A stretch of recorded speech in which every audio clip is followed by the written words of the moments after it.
of the infrastructure that's built up around it to support Starship. We call it Stage 0. That's everything, the launch pads, the propellant farm, launch towers, chopsticks that are catching the booster out of the air, stacking the ship, all of that. And you may have noticed we have a new addition out there near the pad. The orbital launch mount for Pad 2 has officially been installed. That's starting to come together. Just like Pad 1, Pad 2 has a launch mount. That's where you're going to put Super Heavy on top. We also have a launch tower with arms, a little bit shorter on that one. That's going to be used to stack the Starship on top, put the booster on top, catch the booster, catch the Starship. We did put the orbital launch mount on there. That's responsible for routing all of the propellant to the booster ahead of flight. Underneath it, you've got flame deflectors, the water deluge system to disperse all of those forces. The single piece we just lifted in weighs about 1,060 metric tons, which, if you're keeping score at home, that's the same weight as about 10 Millennium Falcons. It's heavy. That's a lot of Millennium Falcons, so Dan. Many. We're also currently in work on Starship's brand new pad at Kennedy Space Center's Launch Complex 39A, and we're hoping to bring that online later this year as well. Tons of progress with Starship so far in 2025, and lots of incredible milestones still coming up. And we are still on track to lift off tonight at 6:30 p.m. Central Time. And right now, it's time to say hi to Chris, who's over there repping the West Coast ops today. How's it going, Chris? Hey, Jesse and Dan, and welcome everyone to West Coast and Hawthorne, California. As you can see behind me, the crowd is gathering outside of our mission control room here in Hawthorne, and the excitement is really palpable as we continue to count down toward Starship's 9th flight test.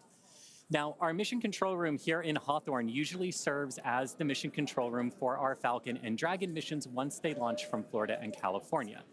Now, with Starship, all countdown and mission control operations actually use the same flight control team from the same location at Starbase, which you can see on your screen now. But as we develop a vehicle like Starship, we want as many experts watching over its various systems as we can. And that's what we use the mission control room here in Hawthorne for during Starship flight tests like today's. The folks in mission control, which you see now on your screen, are the responsible engineers for Starship's various systems. This includes things like booster systems, stage propellant, our ground stations, flight software, the loads, and the vehicle structures as well. And having this support gives the flight teams in Starbase immediate access to our engineers' knowledge, which is really, really important when we're making informed decisions very quickly in a test program like this. This setup has been great for Starship flight tests so far, as we've handled things like propellant temperature differences, as well as day-of-launch winds that can affect the loads placed on Starship structures during launch, and particularly during the descent of the Super Heavy booster back to Earth. So having all of these responsible engineers ready to support is crucial during Starship testing, where we place hardware in flight conditions quickly to iterate and make the best and most reliable rocket that we can. So it's definitely a full house, a growing full house here in Hawthorne for our 9th flight of Starship today. Every flight brings us a step closer to a future where Starship is flying multiple times a day, and I'm sure you all feel the same way down there in Texas, Dan and Jesse, but I can't wait to see Starship's launch today. How about you? Yeah, can't wait to see it, Chris. As you can see, props loading on the vehicle is just a little under 2 miles away from us, and we're really excited. Looking back real quick, so back in March, Starship's 8th flight test saw us catch the Super Heavy booster for the 3rd time ever, another big step on that path to full and rapid reusability. Unfortunately, the Starship upper stage did experience what we call a rapid, unscheduled disassembly before it finished its climb to space, which meant we didn't reach all of those additional mission objectives that we had set.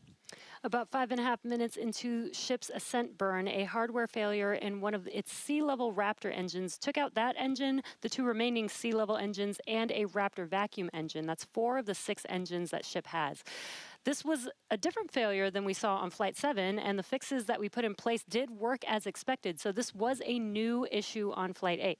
So welcome to iterative engineering. That's right. Losing hardware is a potential outcome of any test program. That's why we're always prepared with safety measures in place and also ready to have boots on the ground to assist with anything like debris cleanup. We can coordinate with all the necessary parties, organizations, administrations for safety in advance and in an ongoing basis during our test campaigns to plan for as many possible outcomes. Definitely do want to say thank you, though, to the people of the Bahamas, the government of the Bahamas, who worked with us so closely since Flight 8. We took full responsibility for the cleanup, and in doing so, we had people on the ground in the Bahamas within 12 hours to help with debris recovery. So all that said, we're moving forward in our development cycle with safety at the top of mind, and we fly again today to get this current iteration of Ship to space and back. That's right. Putting hardware in a flight environment as frequently as possible, so you're seeing how things behave all together in the real world, then you're solving problems as they pop up. That's how SpaceX developed their very first rocket, Falcon 1. Same philosophy was used to develop Falcon 9. Today, we're looking to get our first re-entry with the latest iteration of Ship, while intentionally stressing the Super Heavy vehicle during its return to get data on its boundaries. And by stressing, we mean that we'll be pushing the flight envelope of Super Heavy as we fly at a higher angle of attack during descent towards the Gulf. Angle of attack in this case means that Super Heavy is pitched up to maximize drag and slow return. Because of this test, we will not be attempting to catch and recover Super Heavy, which again is flying for its second time today. So for a brief moment, this booster will hold the title as the Super Heavy flight leader. That's right. All right. Lot still ahead for today. Let's get into it real quick with this overview. As always, everything starts with a liftoff. 33 Raptor engines igniting. Super Heavy pushing itself and Starship into ascent over the Gulf. It's going to continue for about 2.5 minutes before we get to hot staging. Ship will ignite its engines.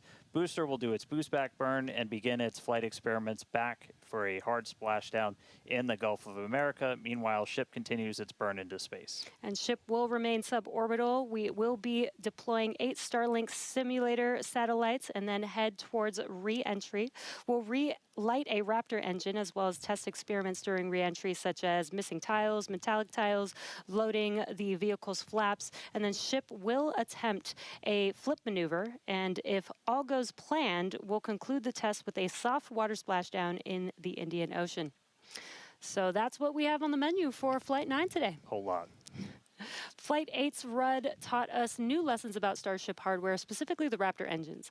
And as we touched on earlier, the root cause was traced to a hardware failure in one of Starship's 3 center Raptor engines. Yeah, just since that flight, we've done more than 100 long-duration Raptor tests at our facility in McGregor.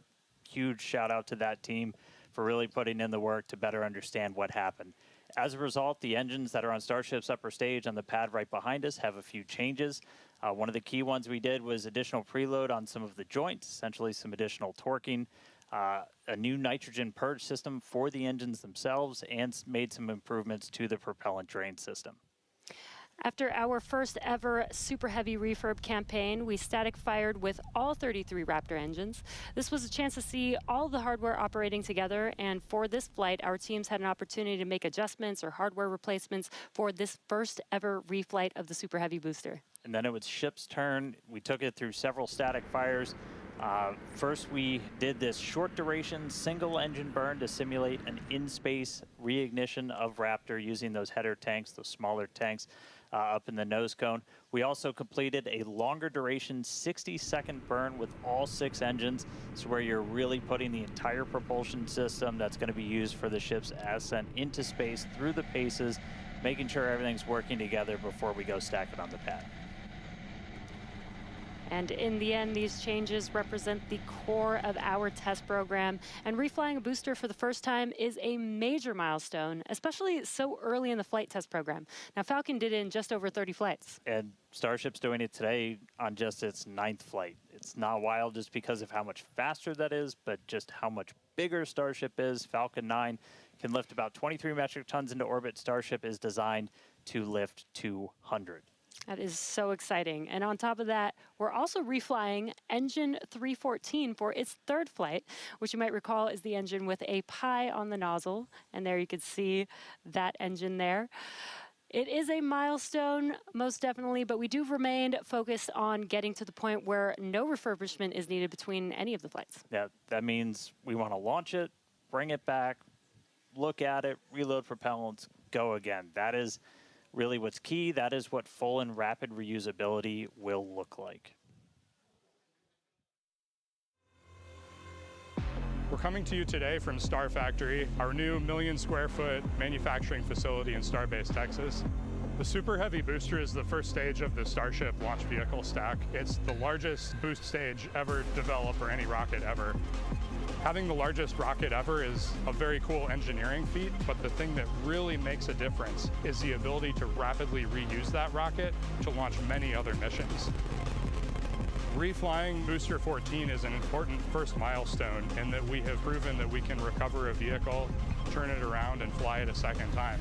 But it's not a victory lap yet. From an operational perspective, an ideal state looks like a vehicle where very few things have to happen on it in order to take back off again. So we catch the vehicle, put it back onto launch mount, put a new ship back on top with its payload, refuel, and take back off. And that same booster will come back to launch mount, and we do the same thing all over again. Falcon is, reusing at a pretty high rate, and we get to go look at them and say, what did you learn? What is good? What is bad? And as we continue to build the Starship process. Zero-touch refurbishment really looks like a commercial airliner. The advantage we have on Booster relative to when we developed Falcon 9, for instance, is this was really designed from the outset for rapid reusability. We're using all of the flight test learnings from our version 1 and version 2 vehicles in our orbital flight test campaign to inform the design of our version 3 vehicle. The next generation vehicle will be the first time that we've really attempted to make rapidly reusable thermal protection on a rocket. In the next iteration, we'll be able to add in new innovative materials and regenerative cooling that will enable rapid zero-touch refurbishment. Rapid reusability, the ability to fly, turn the vehicle around, and refly again immediately is really the key goal of the Starship program. It is so cool to see our teams working together as Starship is learning from Falcon with reusability, and now we're seeing Starship do the same thing today. So all eyes on the rocket on the pad, getting ready to launch in just about 17 minutes from now. That's right.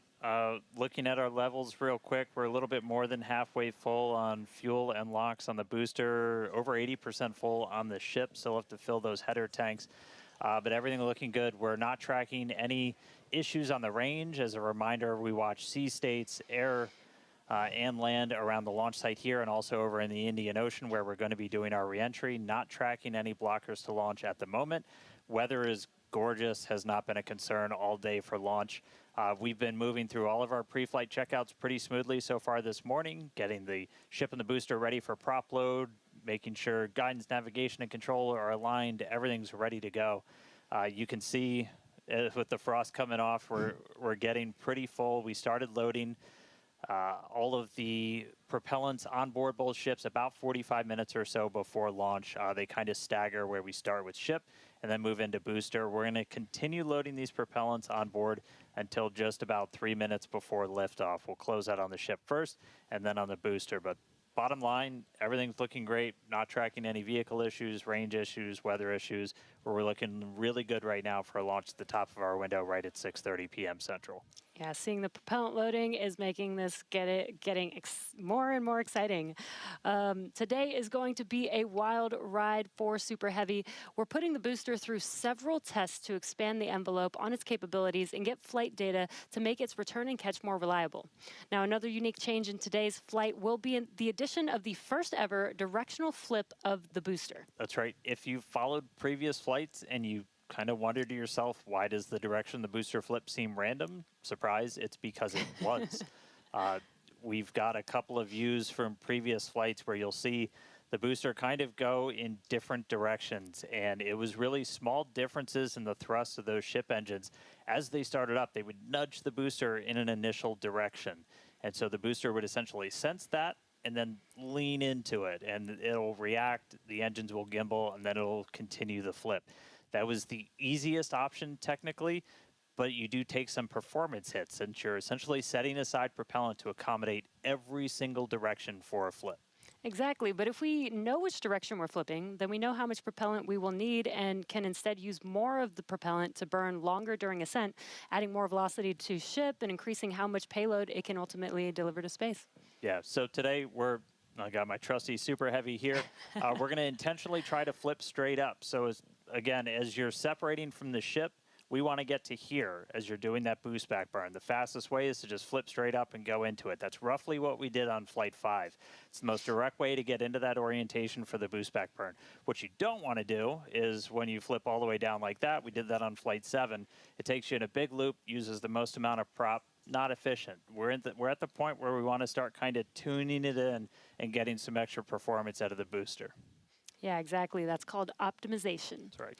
To accomplish this, we made some changes to the hot stage adapter, welding reinforced panels over the vents in the direction that we want the booster to go. So when the ship engines ignite, the thrust will push against the blocked vents, which means that the nudge will be in the direction that we planned for. And then when we go to the next generation of ship and booster, we plan to control the flip direction by fine-tuning the engine startup sequence on the ship. Yeah, that's not the only flight experiment that we have planned for the booster today. We're not attempting a catch, so we're going to try and gather additional data that's going to improve performance on future boosters. We're also going to try and see how resilient we are to things like losing an engine during the landing burn. By sending the booster out to sea, we're able to do these higher risk tests without risking the launch pad. As you might have heard earlier, we're going to be doing what's called a higher angle of attack. Basically, instead of coming straight down, we're going to tilt up a little bit. That gets you more drag on the booster. You're able to use just aerodynamic forces to slow you down. The slower you're going at the start of that landing burn, the less propellant you need, because really you're just focused on slowing down as much as humanly possible when you fire that up. So by already going a little bit slower, we'll get some benefits to our performance and our reliability on those burns. Yeah, exactly. And there's definite uncertainty in how well the booster's grid fins and structure will be able to control its flight when we get into higher angles. So don't be surprised if it isn't a smooth descent for the booster down to its splashdown point today. The most important objective of this portion of the test will be getting actual flight data to help anchor our models. Now, we're hoping to fly the next generation of super heavy boosters at even higher angles of attack. So this test today will give us a better idea of what is feasible.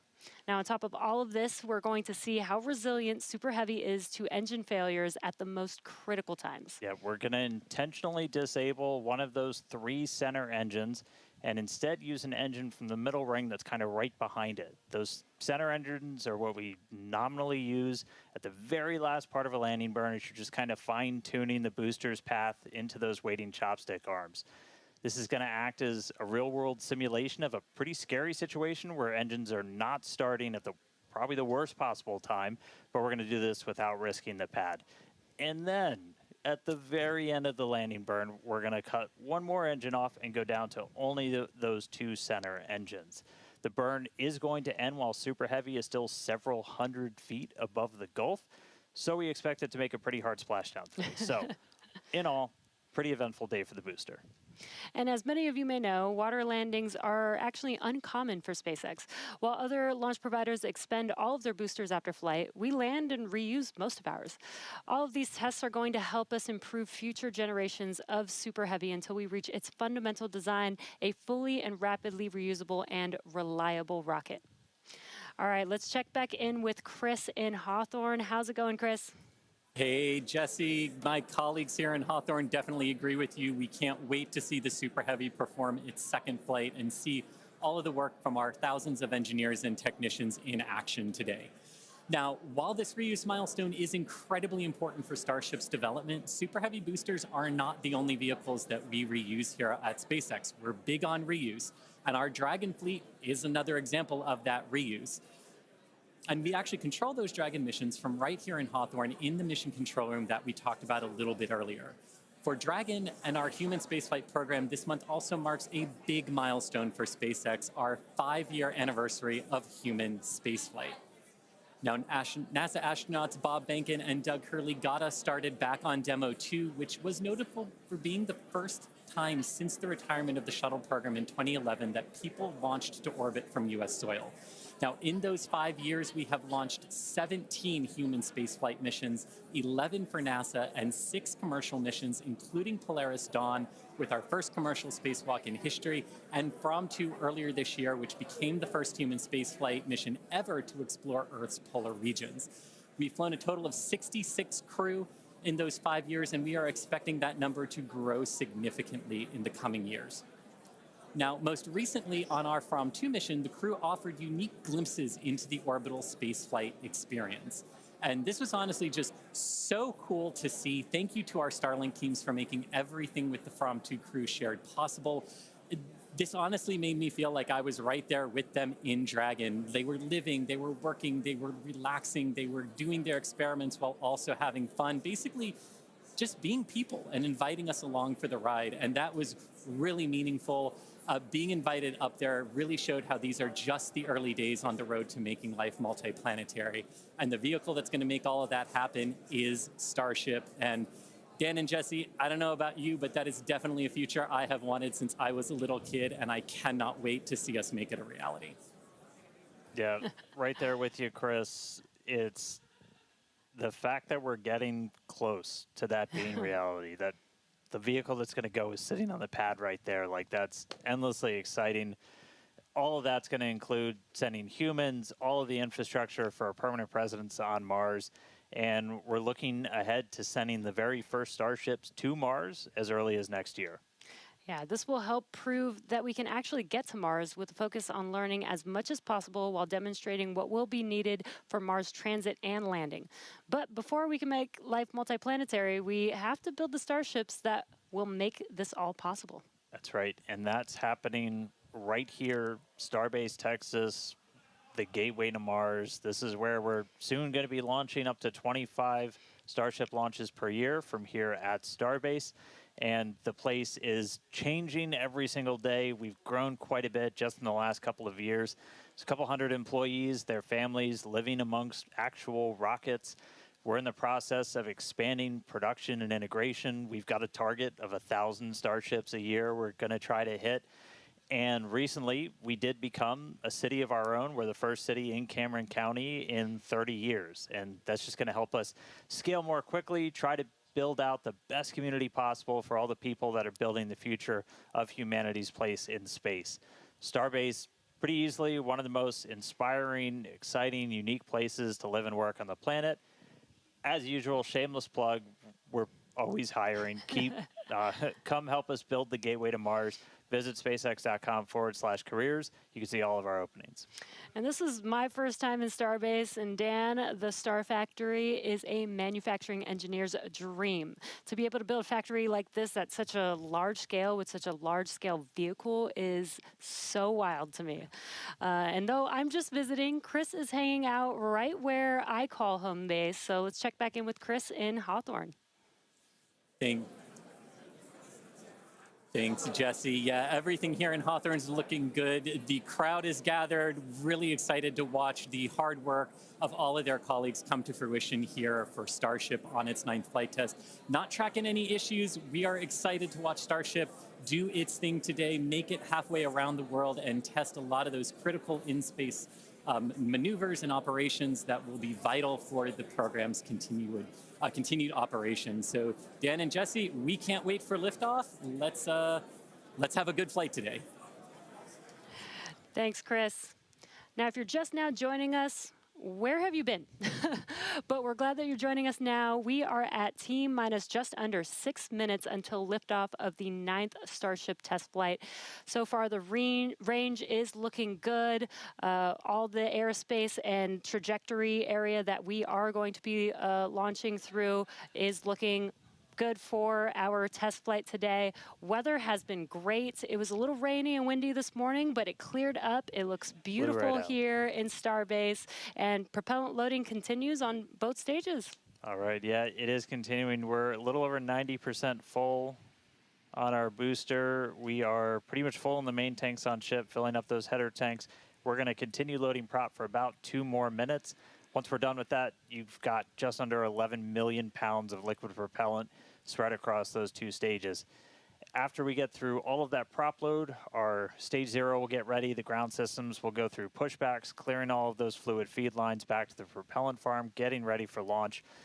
We did just see they did a flap wiggle check, so the final flap check on the ship. We're doing final alignments of the guidance, navigation, and control system, our thrust vector control, essentially our steering, checkouts of the flight safety system. So everything progressing right now. If we do need to hold that can come at T-minus 40 seconds. That's a point built into the countdown where we can pause to wait for any final checkouts, pressurizations, anything that we need to complete. We can hold there. We will only hold there if we're tracking an issue. We're not currently tracking anything that will hold us at T-minus 40 seconds. But if you've seen a Starship launch before, they can happen. We can push through them and then launch that day still. Exactly. But when we do pass through T-minus 40 seconds, a number of events will occur in rapid succession.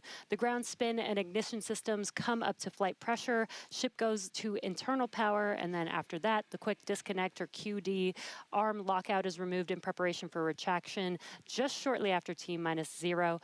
And once we pass T-minus 40 seconds, we do still have the ability to recycle the count under certain conditions back to T-minus 40 seconds, and then hold there to assess what happened and see if we can proceed again back down to T0. Yeah, there are a couple of things, kind of gates in that timeline that if we pass through that and we hit a hold, we'd have to scrub for the day. One pretty visual one will be if the water starts flowing for that deflector system that's underneath the launch mount. That happens right at around T-minus 10 seconds. For flowing water, we can't turn it off after it starts, and if we hit a hold, we're scrubbed for the day. We would need to refill those water tanks. We would also, at that point, need to refill all of the propellant tanks, as 11 million pounds of propellant is a whole lot. We can typically do that in about 24 hours, so we can always turn around to try again tomorrow. But we are coming up on 3 minutes away from liftoff. We should be hearing that we're closed out of prop load on the ship at this point. Booster coming up shortly. Wow, the weather just looks amazing there with Starship on the launch pad. Just about 2 minutes and 45 seconds from T0 with a lot of objectives for today. The booster, the Super Heavy booster flying today, will be flying for its second time. Last flight was on Flight 7 and just turned around in 2 flights, which is pretty incredible. I'm super excited to see that booster fly again. All right, we did just hear we are going to hold at T-minus 40 seconds. So we'll pass along some more information once we hear that reason. But again, that's not the end of the day. We can hold at T-minus 40 seconds for quite a few minutes. We eventually have to start looking at our temperature of all of our propellant on board. That's usually what drives us to, if we've held too long, we have to stand down for the day. So we are expecting a hold at T-minus 40 seconds. Sounds like we're going to be doing some additional checkouts on the booster Raptor while we're at that T-minus 40 second mark. So we will expect to see the clock pause at T-minus 40. And then again, we've got a couple of minutes. They can work through the issues. If we're able to clear them, we can still launch today. If it's something that we can't, we can always stand down, turn around, recycle, fly again tomorrow. Again, that's really important. This is what terminal count is exactly for, is to be checking the vehicle, monitoring the vehicle systems as it makes its way down to T0. And again, this gives us the ability to catch anything and be able to hold, as Dan has been saying, and recycle if we need to, or pause so that we can work through those issues and see if it's something that we need to stand down for. And as Dan mentioned, we will be holding at T-minus 40 seconds, so in about 20 seconds from now. Yeah, so we'll hold there, and they'll work through these final checkouts on, sounds like just one of those Raptors on the first stage on Super Heavy, which, as you said, we're reflying it for the first time. 29 of those 33 engines have already been used in a launch, one of which has already launched twice, and will go for and its is getting ready for its third time. Right. And you just heard our flight director for the day, Joe Sliker. He just shared that we are going to hold at this T-minus 40 second mark. Keep an eye on one of those Raptor engines on booster.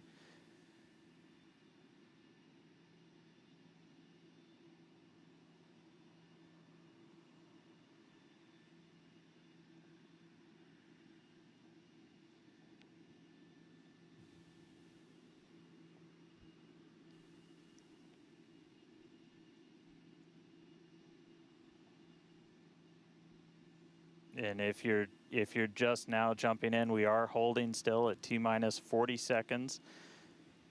Watching one engine, waiting for temperatures to kind of get to a zone that we want them to on one of the engines on the booster, on the Super Heavy booster.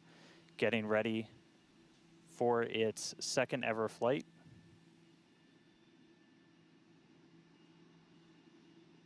We'll just continue to hold. Again, we can hang out here for several minutes.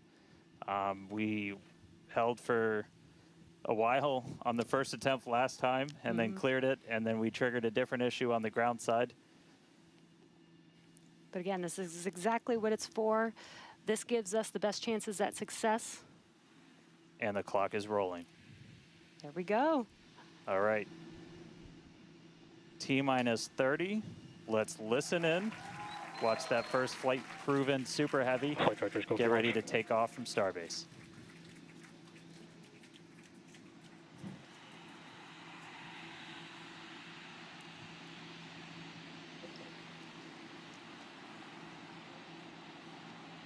T-minus. Delta 1.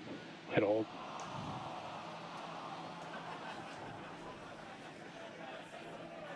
We did have a hold, and looks like the clock jumped back to T-minus 40 seconds.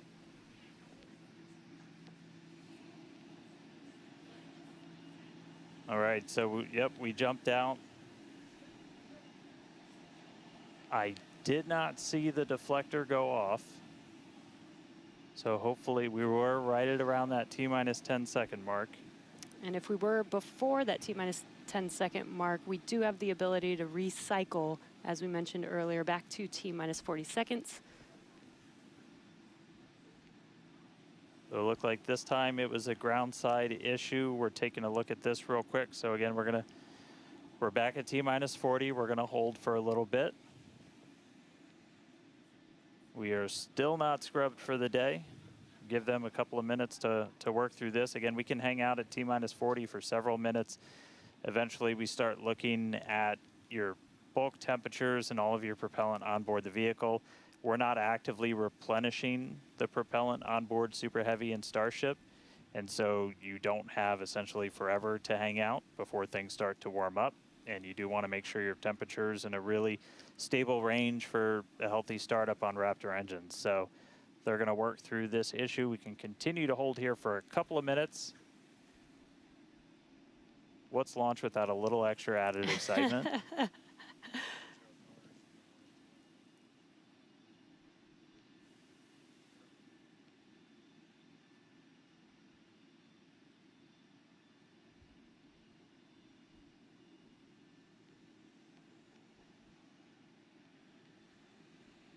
All right, so cumulatively, we've held for a little over 3 minutes between the two holds.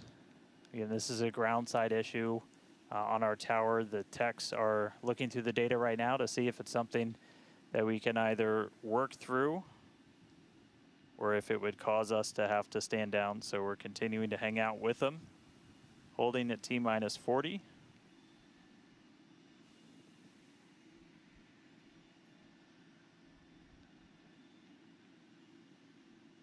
If you're just joining us, we did initially hold at T-minus 40 seconds. We continued the count, but recycled before we got to T-minus 10 seconds. And so we're back at a hold at T-minus 40 seconds. Waiting for more information. The team is checking out to see if we can continue today.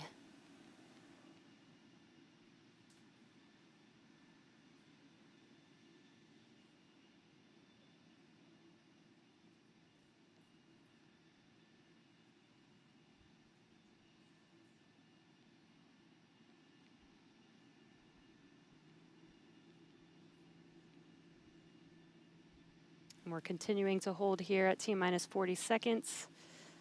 We've been holding for just about 5 minutes now as the teams evaluate if we can continue to T0 for Flight 9.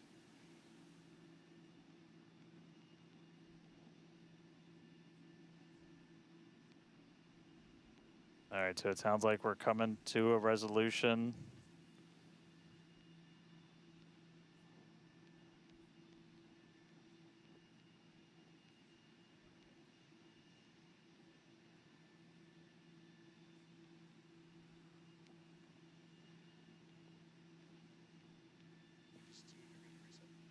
All right, so we are We are getting to a resolution. We're going to reset everything.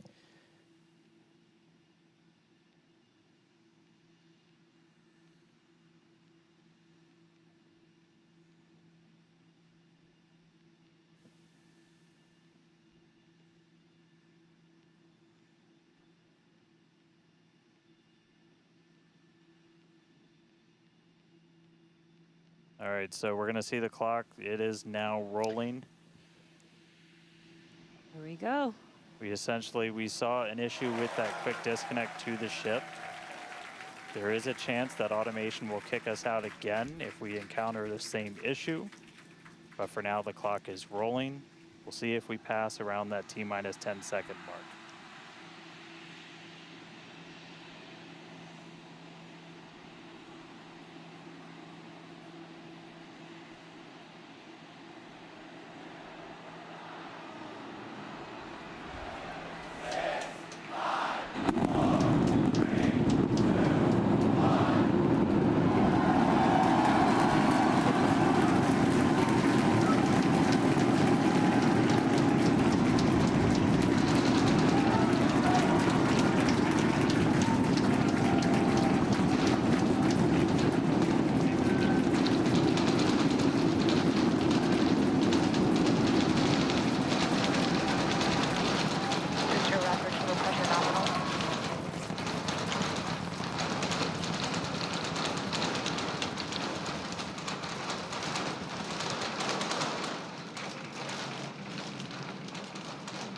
T plus 40 seconds, it's one hell of a sight from here. We see it arcing right over top of us. We see 33 out of 33 Raptor engines lit on Super Heavy as it starts to ascend skyward.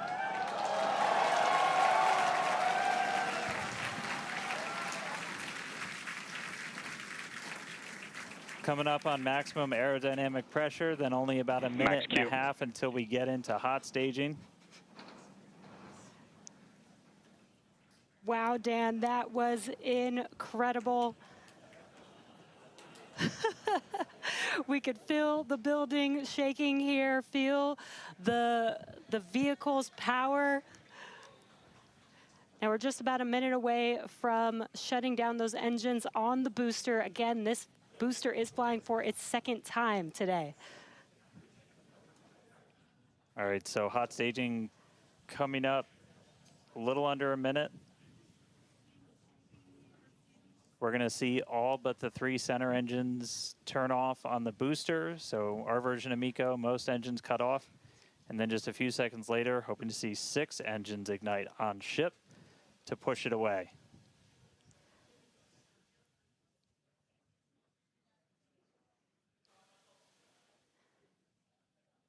All right, hot staging, about 30 seconds.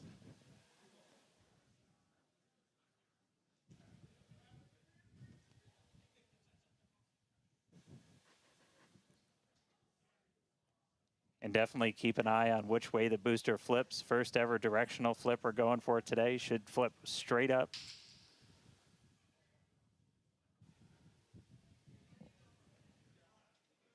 See those engines powering down? Booster engine cutoff. Ship ignition.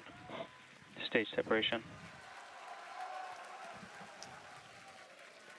Incredible flip by Super Heavy booster, and you can see those 6 engines, those 3 engines on the ship ignited. 6 healthy Raptors running on ship, on its way to space. Peek that engine view, booster doing the boost back. Chris, how's it looking over there in Hawthorne, man? It is looking... Chamber pressure is nominal. It is looking absolutely incredible here in Hawthorne. As we said, 6 healthy engines on ship. We've got 13 out of 13 engines on the booster. Now down to those 3, which is what we expect in the final moments of the boost back burn. Now, as a reminder, we are not recovering the Super Heavy booster today. We are instead going to do some... Boost back, shutdown. And there we had a good shutdown of the boost back burn. Next up will be the jettison of that hot stage ring. Ship avionics, power and telemetry nominal. Great call out there that everything looking nominal aboard the Super Heavy vehicle, which is returning to Earth, and we're going to be doing some experiments with it, including a higher angle of attack re-entry.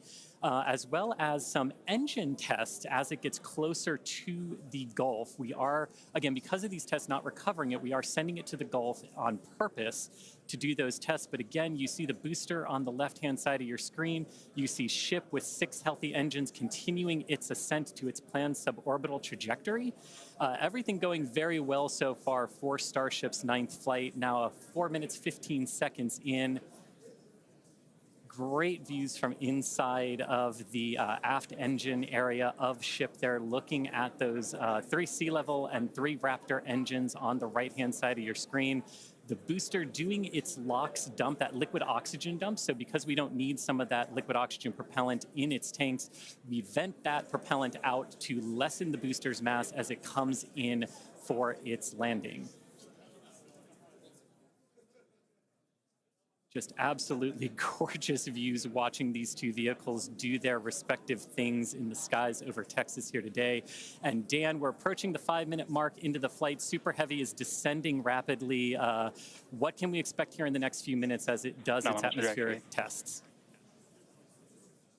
Yeah, now as we had talked about, Super Heavy might not have a very smooth ride down. We're going to be putting it through this higher angle of attack. So we're kind of pitching it up a tiny bit, increasing drag. We've done this in wind tunnels. We've done this in computer modeling. It shows that sometimes the control isn't great, but only one way to really prove it out, and that's to get real-world data. So here comes Super Heavy. It should be igniting for its landing burn in just about 40 seconds from now. And we are going to relight 13 engines, then bring that down to 3 engines. As we talked about earlier, we will be intentionally shutting down. We will be shutting down one of those 3 center engines intentionally to push the limits of the Super Heavy booster. Ship Raptor, chamber pressure is nominal. And continuing to see 6 healthy engines on the ship. 3 sea level and 3 vacuum engines still ignited as the Super Heavy booster is making its way back down to Earth. We can see those grid fins doing some heavy work. Booster landing startup. Ignited for our landing burn.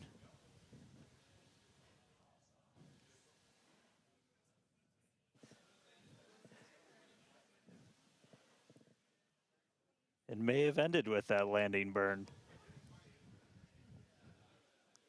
Does look like we lost telemetry from the booster once we started into that landing burn. Did you hear confirmation that the booster did demise? So the booster's flight ending before it was able to get through landing burn, but again, we are not bringing that back. We're expecting it to make a hard splashdown in the Gulf. We were getting live data back the entire time through that high angle of attack flight, so that was something that was really vital for us to get during this reuse. First free flight of booster in the books. All right, Ship has about 2 minutes left. In about 2 minutes, we expect all 6 Raptor engines to shut down. That will be SECO, basically second engine or second stage engine shut off. And these are some incredible views, Dan, from the aft end of the ship, watching as the engines stay ignited with the Earth in the background. As always, the Starship avionics team, the techs. I think we just heard the booster. But all right, we got about a minute left into this burn. All eyes definitely on Ship as we get through the final stages into its ascent. We're expecting it to start to cut those engines off in about 45 seconds.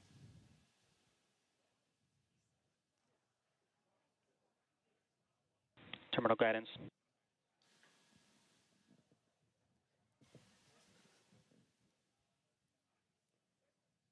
All right, just about 30 seconds to go.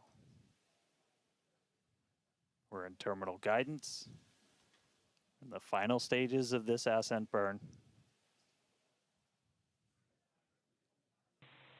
We did see shutdown of the Raptor engines. We do stagger these, so we do the Raptors first, Those 3 have shut down successfully. Sea levels still running. Ship engine cut off.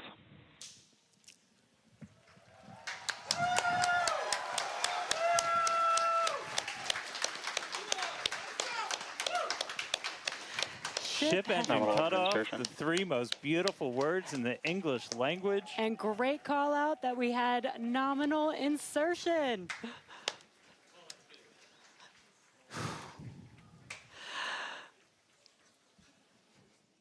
An incredible flight test so far today. We reflew a super heavy booster for the very first time in 9 test flights. Ship is in its orbital trajectory. Again, it's going to remain suborbital for its mission today. But it ignited Ship F-gas is saved. It ignited all 6 of its engines and made it all the way through SECO just now.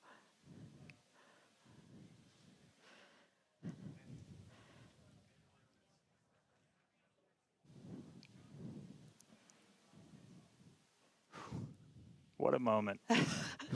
Incredible. All right, but I mean, that's, still lots to come for the rest of this flight. Per usual, I need to collect myself. Hey, Chris, how's it going over there in Hawthorne, man? How's everybody doing? I think the elation and the excitement and the happiness at what we just saw achieved carried through across all of our sites.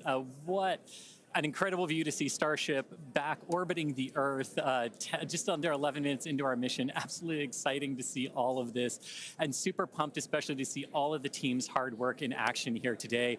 As guaranteed, it has been an exciting evening so far for Starship's 9th test flight.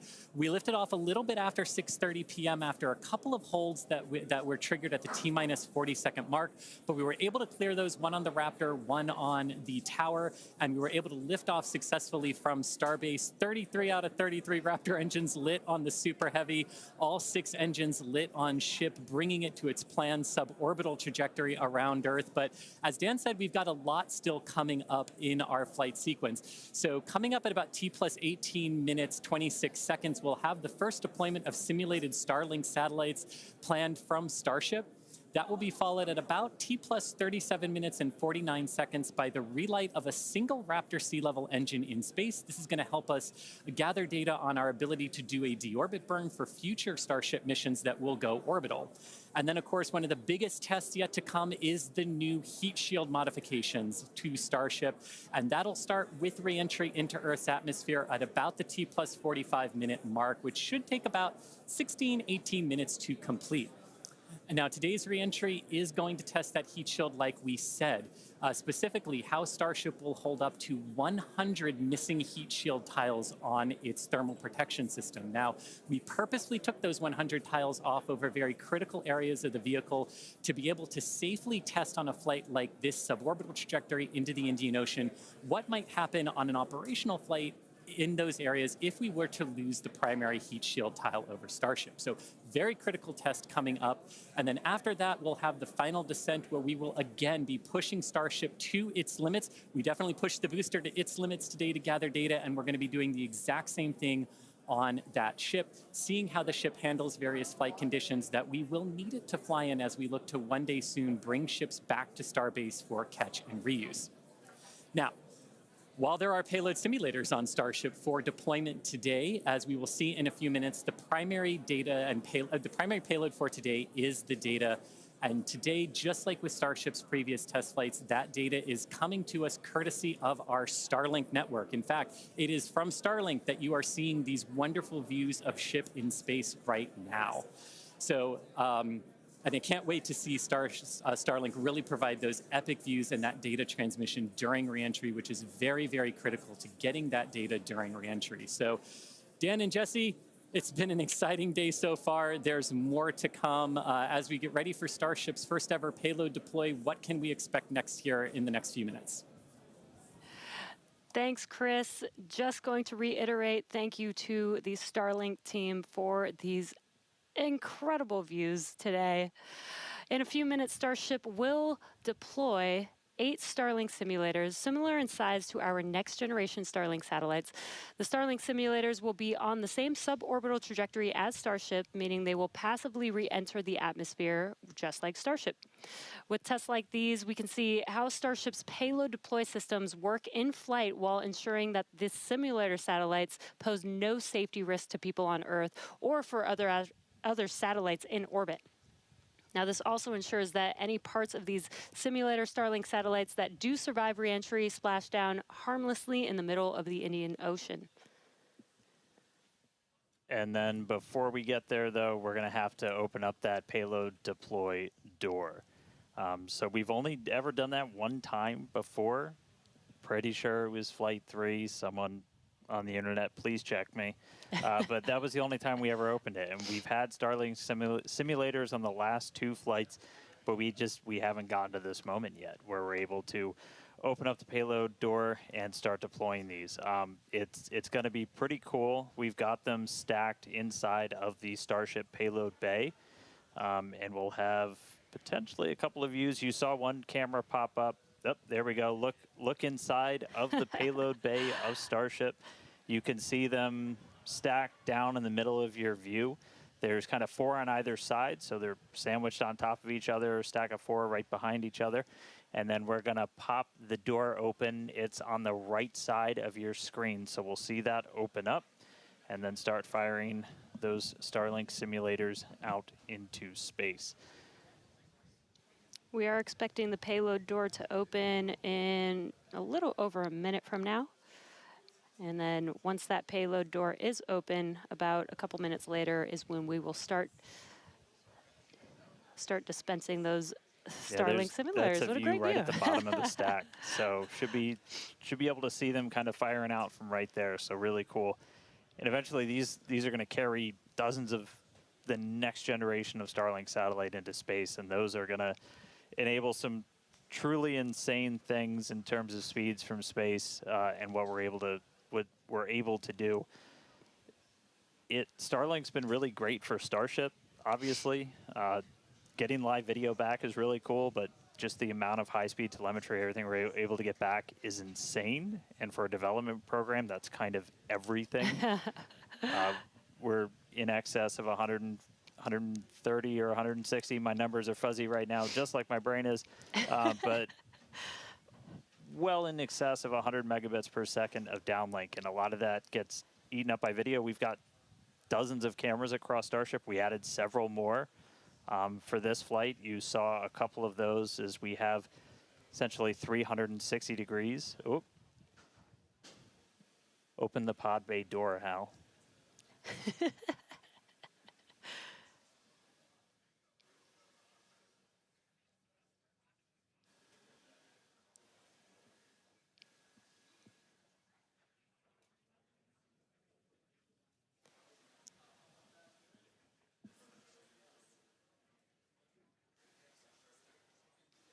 Now we are expecting the payload door to open any moment now, so we're watching out for that.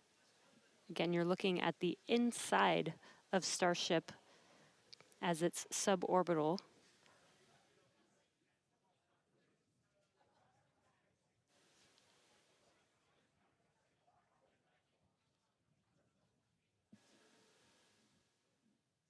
Well, we heard the door open was in progress. It was unable to actuate all the way open, so they are going to close it back up. Hal told me no. He said, I'm sorry, Dan. Can't do that. Looks like we won't get the door open today. But that's okay. This is obviously a test we want to be able to do before we're deploying full-on Starlinks. But the real focus for this, now that we are in space, is getting to that reentry. That is the most critical phase of Starship that we still have to prove out.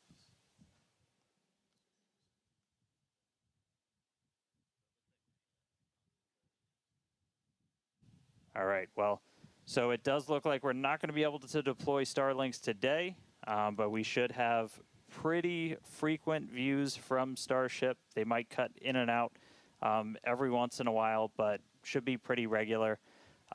We are in darkness right now, so might be a lot of black, but the cool part is when we get to reentry, it's going to be daytime. Yes, and we did that on purpose so that we can get some live daytime views as ship is returning back to Earth.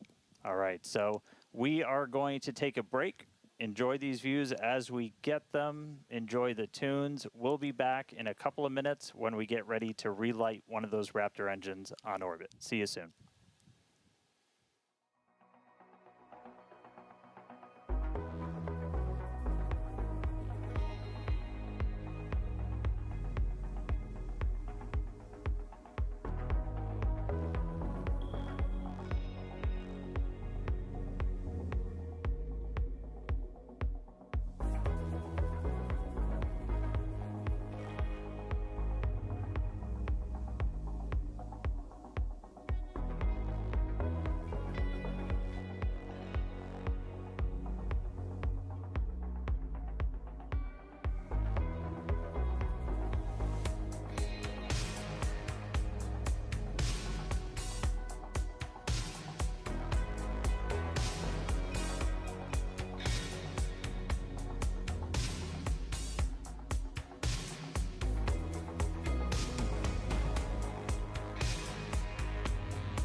All right, if you're just tuning in, we are about 30 minutes into today's flight test, and the ship is on its suborbital trajectory. As you can see in some of the views and from some of the telemetry, we are in a little bit of a spin. We did spring a leak in some of the fuel tank systems inside of Starship, which a lot of those are used for your attitude control. And so at this point, we've essentially lost our attitude control with Starship. We are still on a path toward re-entry. We are suborbital, so no matter what, we are going to enter. However, this lowers the chances for it to be a controlled re-entry. So if you think back to Flight 3, when we had something similar happen, just the end symptom of a loss of attitude control, we were in a roll by the time we hit re-entry. So we are going to re-enter. We should hopefully still have views. The Starlink satellites are pretty robust to still maintaining contact. We've got 4 of those terminals on the vehicle, and they're pretty robust to maintaining contact even when we are in a spin, essentially. So we should hopefully continue to keep live views. It's going to still be dark until we get a little bit closer to entry, as we are a little bit, we're coming up on Africa. I believe we do swing just to the south of that continent. And by the time we start heading out over the Indian Ocean, we'll start heading into a sunrise. So, not looking great with a lot of our on-orbit objectives for today, where we were hoping to do the PEZ deploy and relight an engine, and then really importantly, get into that controlled entry to really put the heat shield through the ringer. Nonetheless, Starship marching forward towards that re-entry over the Indian Ocean. So we'll continue to hang with it and give you any updates as things continue to change.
All right, so 36 minutes, 15 seconds into today's flight tests. You're seeing some flat movement here on the ship.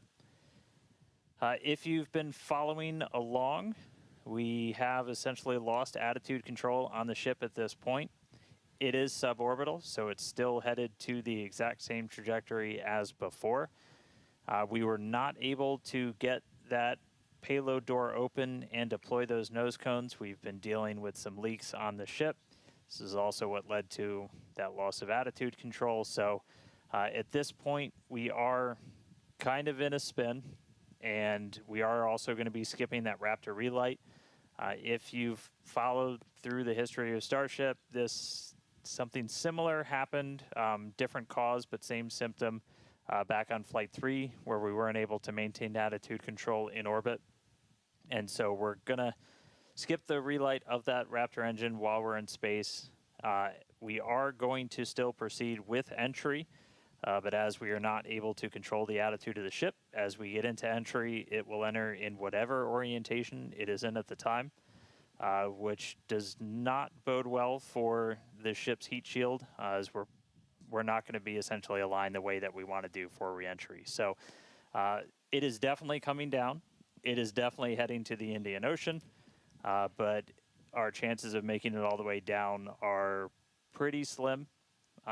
So we'll still get as much data as we can. We're still getting live telemetry, live views from Starlink the entire time, and we'll continue to stick with ship as it continues on. We are about 10 minutes away or so until we start getting into entry, and the light will start to pick up as we cross the Indian Ocean, and we'll start to see a little bit more daylight, and we'll, as always, as long as we maintain that comm link, get some plasma on the way in and start to bring the Starship back through the Earth's atmosphere. So that coming up in about 10 minutes or so.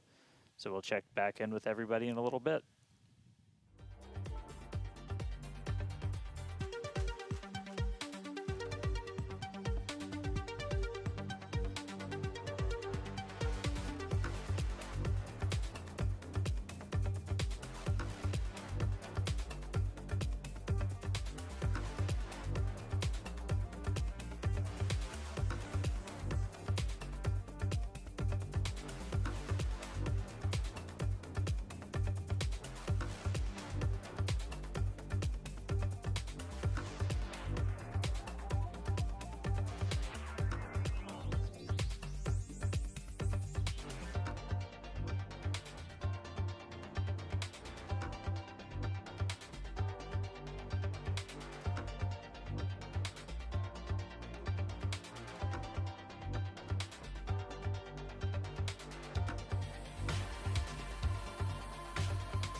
If All you're- right, so we are 42 minutes and change into today's flight test. You're seeing the light show start as Starship is getting closer to its reentry. If you're just tuning in, we were able to successfully make it to orbit.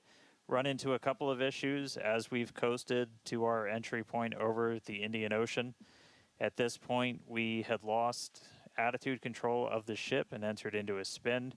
The team made the call to do what's called passivate the vehicle, so we're essentially venting all of the remaining propellant overboard, and it's going to make an uncontrolled reentry. Important to note, this is a contingency that is planned for, and we clear the zones in the Indian Ocean where these entries could take place. So we're not going to come down exactly where we would have had nothing happened, but we do clear a tremendous amount of space out in the Indian Ocean in the event that we run into this. We understand that there are always risks, essentially, with these flight tests, with the hardware, but we don't really accept any compromise when it comes to protecting people.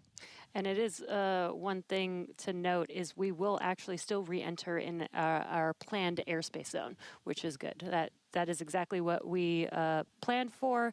You know, we do plan for if something does go a little bit off nominal, that we have enough airspace cleared out for situations just like this. Yeah, re-entry is still just that really critical phase that we need to try and gather as much data, as much information as possible. Is a fully reusable heat shield has never been flown before in the history of space flight, and that's something that Starship still has to crack. And so we had a whole range of experiments on this one at this point, and we just started to lose some of our cameras, so it's very possible that we'll start to lose contact with Starship a lot sooner than we would have if it was a nominal reentry.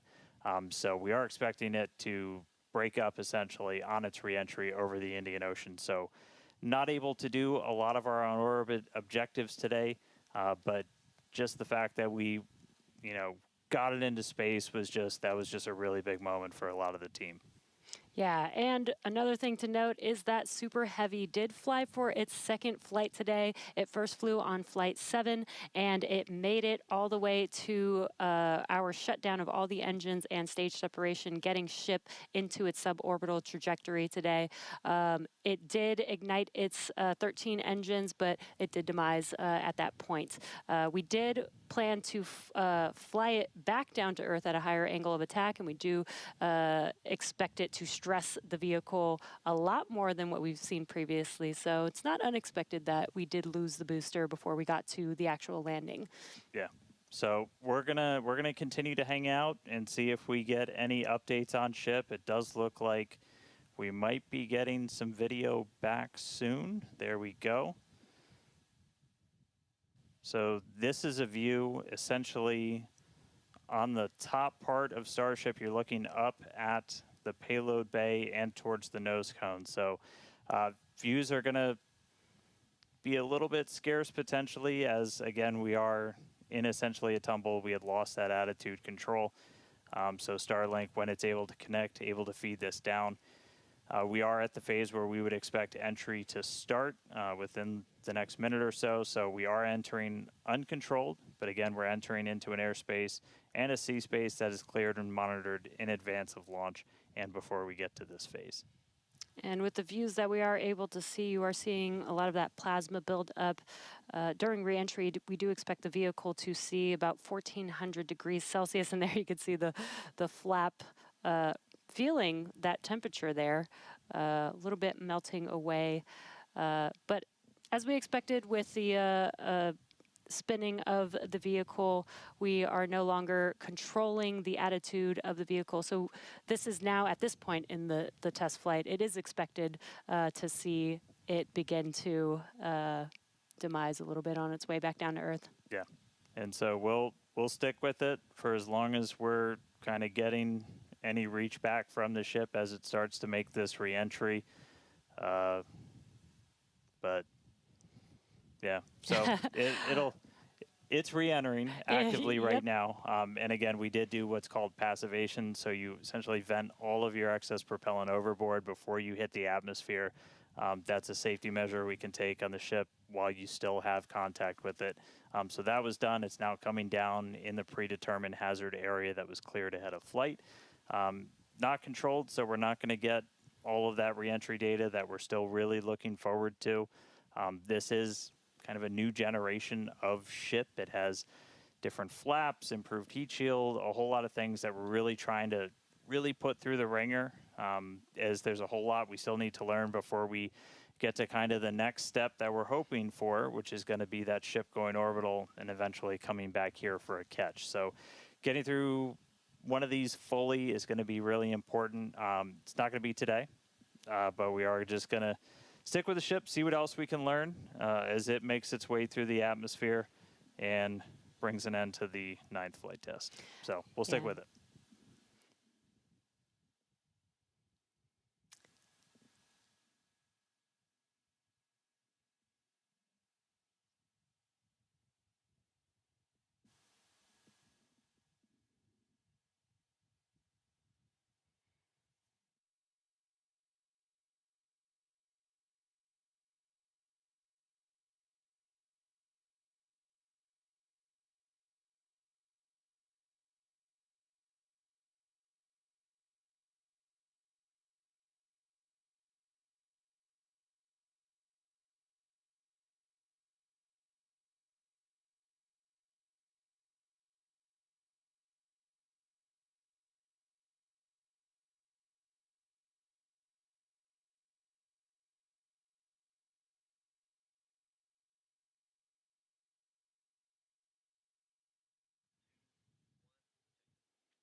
If you're just now joining us, we did have an on-time liftoff from Starbase Texas at 6:30 p.m. Central Time of the Flight 9 vehicle.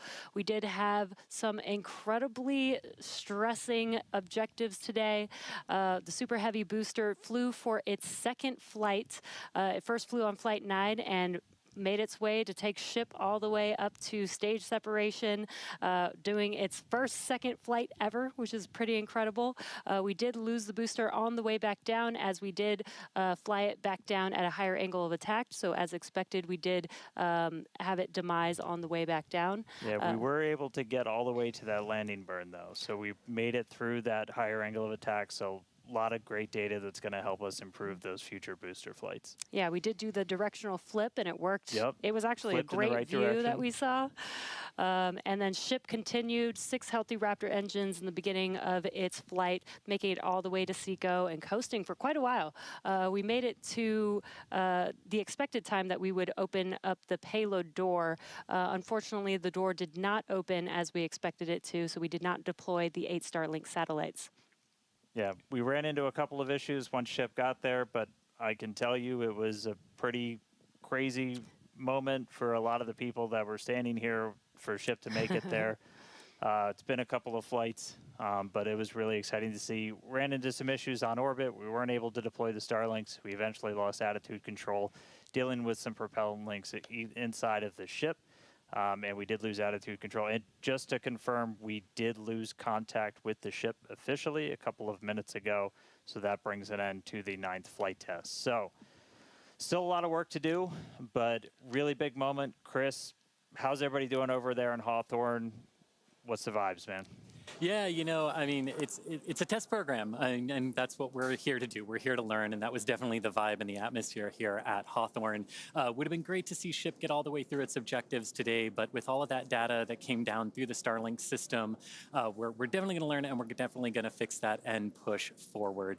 Also, great to see the responsible engineers here in Mission Control talking with the flight control teams in Starbase. We talked about how it's great having that expert knowledge on console to be able to go to at a moment's notice, and that really helped us make the right decisions in orbit today when we decided to passivate the vehicle. So we will be here looking forward to Flight 10 and some success on future flights.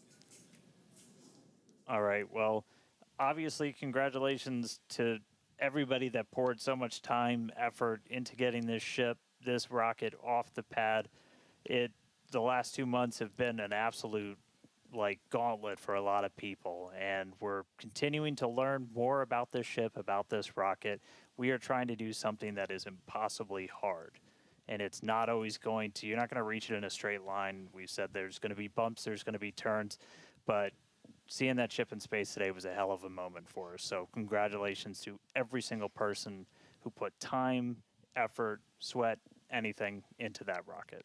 Yeah, this is exactly the SpaceX way. We're going to learn, iterate, and iterate over and over again until we figure it out.